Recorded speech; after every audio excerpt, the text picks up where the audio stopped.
Hello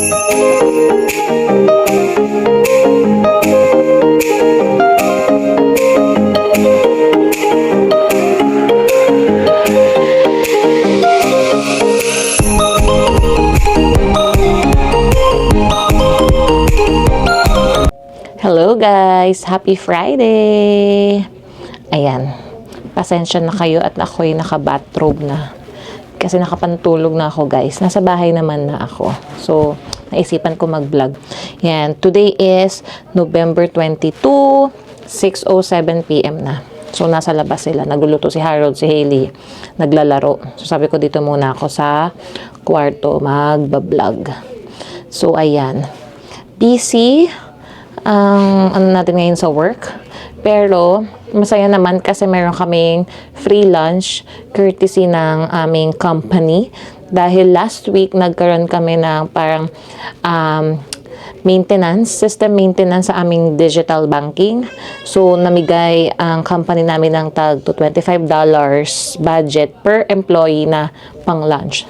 So, ang napili ng branch namin ay mag-orders ng pad thai.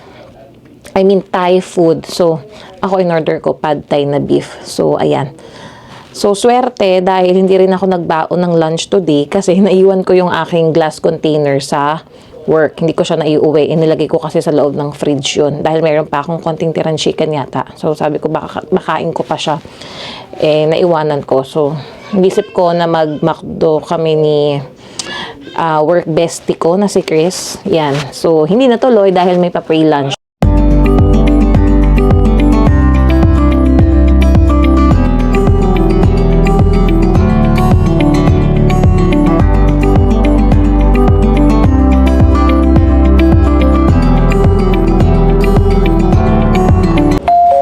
Guys, happy Saturday. Ayan, dito na ako sa labas. Dito ako mag-start ng vlog. Ayan, oh. Ito yung gilid ng building namin. Baka gawin na yung housing. Ayan, oh. Today is, ano ba to? November 23. Punta tayo ng Winners. Ayan, tulog si Hailey. Saglit lang ako. Titingin ako ng aking baunan. Yung medyo magaan-gaan na microwavable. Kasi nabibigatan na ako dun sa baonan ni Harold eh. Ayan. Gamitin natin yung ating gift card na nakuha sa work. May $35 akong in-order. And hintayin lang namin magising si Harold. Punta kami ng New West kasi birthday ni Tita Presi. In-invite kami. Nagluto na si Mama ng biko. Ayan. A few moments later. We, let's see if may sound na. Hili! Hili pot! Hanggang dito, Seryoso? Nagawa? Wow, galing ni Dodi oh. Nakuha siya. Hili! Hili! Jesus!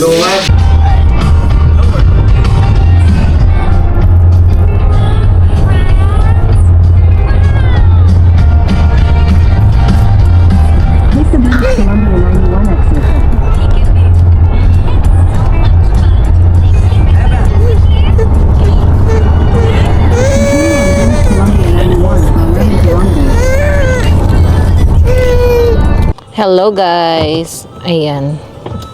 Kanina medyo nagloko tong camera ko. Kaya hindi ako nakapag-vlog dun sa Winners. Yung huli kong vlog yata yung dun sa may labas ng building. Ayun. Galing na kami sa birthday celebration ni Tita Presi sa New West. And eto, andito naman kami malapit sa area namin kasi may pipick upin si Harold na storage box. Ayan, free naming nakuha. And ayan si Hailey Potpot oh. Nag-i-snacks para tahimik. Ayan, time check 8:26 PM na guys. Ayan, sa bahay siguro natin ituloy. Siguro i-insert ko na lang yung mga clips dun sa yung picture namin or yung video dun sa birthday ni Tita. Pero konti lang naman yung nandun sa phone ko. Kaya ayun. Nag-ano rin kasi ako nag-reformat ako ng SD card ko dito kasi puno na. So, tinransfer ko na lahat sa external. Tapos kanina nga, na factory reset ko siya. So, sabi ko kay Harold, check niya bakit parang walang audio yung video ko nung piniplayback ko. Yung pala, naka-mute siya, tapos hindi ko lang in-scroll yung volume niya. Akala ko na nangyari. Kaya, buti naman. Ganun lang. Kaya, ayun. Maulan kanina nung umalis kami. Buti tumigil din yung ulan. Kaya, ayun. Yun ang aming Saturday ganap. Hindi ko lang kasi na-vlog kanina yung nagpunta ako sa Winners. Bumili lang ako ng aking yung magaan lang na lunchbox. Kasi yung ginagamit ko nga is mabigat kasi glass. So nakakita naman ako and then bumili ako ng additional gift kay tita. Tapos nakakita ako ng parang diffuser. Bumili rin ako ng 2. And ano pa ba? Bumili rin pala ako ng gift sa baby ni Sam. Yung friend namin nanganak na. So ayun. Message ko na lang siya kapag dadaan kami sa kanila kasi 24 hours lang din siya sa hospital, hindi kami naka-visit. Kasi yun yung day na meron man kaming dinner sa work, yung nanganak siya November 20th. So, ayan. One of these days, baka maka-visit kami kay Baby Ava. Yan ang bestie na ni Hailey. Kaya, ayan. Tomorrow, Sunday, I don't know anong ganap namin. Update na lang ako, guys. Pakita ko sa inyo si Hailey. Hilia, say hi. Say hi. Hilipat-pat. Okay na siya sa kanyang car seat, guys. Naka-front facing na siya. So, nakakakita na siya ng view. Ayan na si Harold. Nakuha na niya yung storage box. Ayan, tingnan natin. Dito yun ilalagay sa likod. Ay, nasa na yun? Andito pala. Same yun yung nabili namin sa Canadian Tire eh. Yung dala namin nung staycation. Ayan, may nakuha kaming free isa. Nalagay niya yan sa likod. Ayan. Kikita niya. Asan na? Mukhang bago pa. Oh, mukhang bago pa. Same lang sa atin, no? Ayan, guys, oh. Mas malaki yan. Di mas okay. Di ba ayaw nga natin malaki? Eh, nakuha mo na eh. Ano gagawin natin dyan? Sa may balcony siguro na muna ilagay. Bahala na. Ha? Oo nga, laki pala. Akala ko, ano yan.